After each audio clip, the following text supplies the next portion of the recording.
As the best-selling model in the Honda portfolio, you can believe that a refreshed CR-V is going to get a lot of attention. I'm at the 2019 LA Auto Show, and this is the newest member of the CR-V family. Meet the 2020 CR-V Hybrid. Let's take a first look.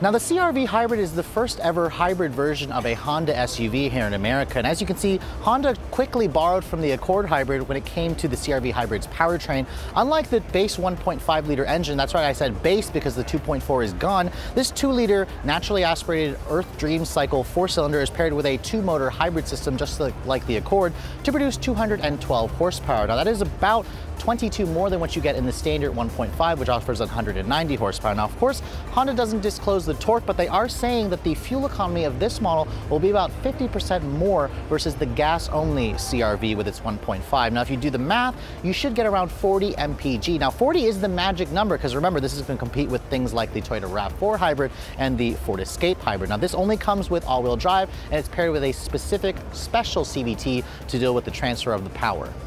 Now, the current CR-V has been around since 2017, so Honda is giving it an extensive overhaul for 2020. If you look closely at the front fascia, you're going to notice that every CR-V now comes standard with full LED headlights. Previously, you had to go for the touring trim to get the LED headlights. You'll have LED low and high beams, LED turn signals, LED daytime running lights, and on the hybrid models, you'll know it's the hybrid because they have their own unique 5 LED horizontal bar fog lights at the lower fascia. The other CR-V trims will have a different look to the LED fog lights. And you'll also notice for 2020, Honda sensing becomes standard. So there's the radar sensor for the adaptive cruise control, for the automatic emergency braking. Honda is really throwing in the safety tech. So before you had those cheap halogens as standard, now you get the full LEDs, and you no longer have to go for the higher trim versions to get the Honda sensing. Now, looking at the rest of the proportions, this is just a refresh. So the silhouette, the basic silhouette hasn't changed. The hybrid version, of course, has this subtle hybrid badge on the fender. The wheels are also unique to the hybrid. These are an 18-inch wheel wrapped in 235/55 series tires. This touring hybrid version actually has a 19-inch wheel, so it's an inch larger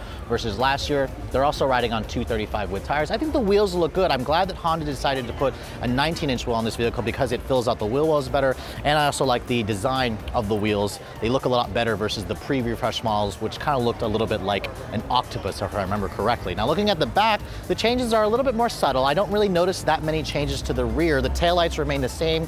You have a full LED taillight with an LED turn signal. They're also smoked out a little bit on this particular hybrid model, and then you have this blue Honda badge there in the center. And then down here you can see hybrid touring badges, and then there's a little bit more chrome here at the lower rear fascia. Now, Honda's also been doing a good job with packaging as well, and the cargo area hasn't changed just because this is the hybrid. The batteries live underneath the rear floor, so just like the other CR-Vs, you get around 74 cubic feet of space with all the seats folded. With the seats up, this is around 36 cubic feet of space. So this is in the top of the class. It's a very usable space, so there's a reason why the CR-V continues to be one of the best-selling models for Honda.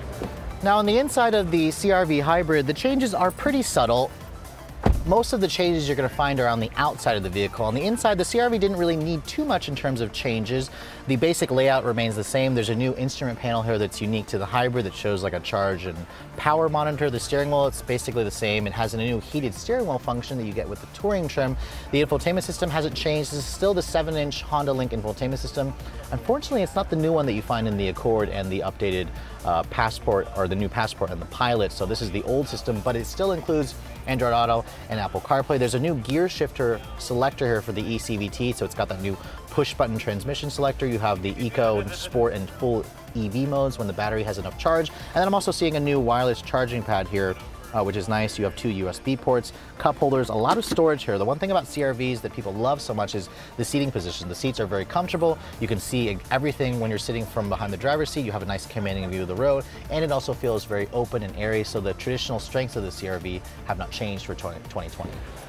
In the back seat, the CR-V also hasn't changed. This is one of the most competitively sized SUVs in the segment. You have basically class-leading legroom back here, and you have a nice flat floor, so if you need to sit 3 people across, it's going to be easy. This touring model also includes rear seat air vents. You have 2 USB ports, which are the 2.5 amp quick chargers. There's a map pocket on this side. The materials back here also hard touch plastic, and you have more of that fake wood that you also have on the front seats. And then you have a nice little armrest here that folds down, gives you 2 cup holders. The seats themselves, they fold down in a 60/40 manner. And really, even if you've got tall friends over 6 feet tall, they're gonna find the back seat of the CRV Hybrid to be very spacious. Now, last year, Honda sold over 400,000 CRVs here in America, so clearly this is a really important vehicle for the brand. And with the addition of this new hybrid model, I only anticipate CRV sales to go even higher. And because it competes with things like the RAV4 Hybrid, which is very successful, the new Ford Escape Hybrid, I think Honda has thrown in a really enticing offer, and it's really nice to see them offer a full hybrid version of the CRV, which, by the way, if you're looking to purchase one of these, it goes on sale in the spring of 2020, and Honda does not announce pricing yet. However, a base gas version CRV is around $25,000, while a fully loaded gas Touring is around $35,000. I'm gonna say Honda's gonna probably charge between a $3,000 to $5,000 premium for the hybrid version, but if you're getting close to 40 mpg, it may very well be worth that upcharge. For Redline Reviews here at the 2019 LA Auto Show, I'm Sofyan Bey.